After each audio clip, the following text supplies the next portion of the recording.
अब 3 डिजिट का लेते हैं हम लोग, 3 से ज़्यादा भी लेते हैं, अच्छा रहेगा।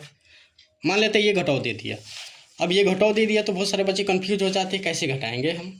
तो ऊपर में सबसे पहले हमें देखना है कितना है। घटाव का रूल है, हमें ऊपर वाली संख्या को देखना है बड़ा है कि छोटा।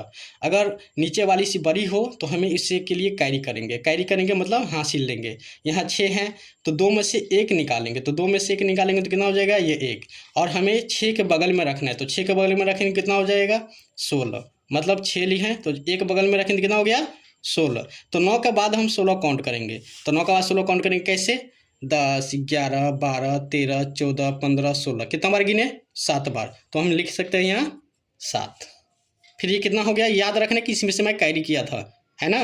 तो यहाँ 1 हो गया, तो 1 में से फिर एक छोटा संख्या हो गया, 7 में से तो माइनस होगा नहीं, है ना। तो इसके लिए हम इसको भी बड़ा करेंगे, तो बड़ा करेंगे तो बगल में तो 0 है तो इससे तो हम कुछ ले नहीं सकते हैं। तो बगल में देखेंगे 8 है, तो 8 में से 1 निकालेंगे, फिर यहाँ रखेंगे 0 को। एक एग्जाम्पल ऊपर में देता हूँ मैं। यहाँ देखिए 0 है ना, तो 8 में से 1 निकाल के उड़ के यहाँ नहीं जाएगा, रास्ते से ही जाएगा। तो बगल में क्या है, 0। तो 8 में से 1 निकालेंगे तो यहाँ हो जाएगा 10। फिर हमें यहाँ तक नहीं, क्योंकि हमें यहाँ पहुँचनी है, क्योंकि इसके पास कुछ नहीं था, इससे मैं ले रहा हूँ ना, तो मुझे ज़रूरत है तो यहाँ रखेंगे। फिर 2 के बगल में करेंगे कितना हो गया, ये 12। तो हमें याद रखना है ये 12 हो गया।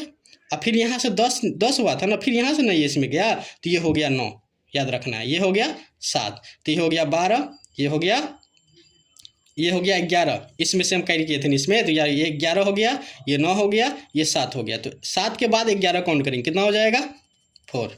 ये कितना हो गया, 9। क्योंकि यहाँ से हम 10 में 6 यहाँ दिए थे तो 9 हो गया। तो 6 के बाद 9 काउंट करेंगे तो कितना हो गया, 3। ये कितना हो गया, 7। 7 में से 2 गया 5। ये हुआ आंसर।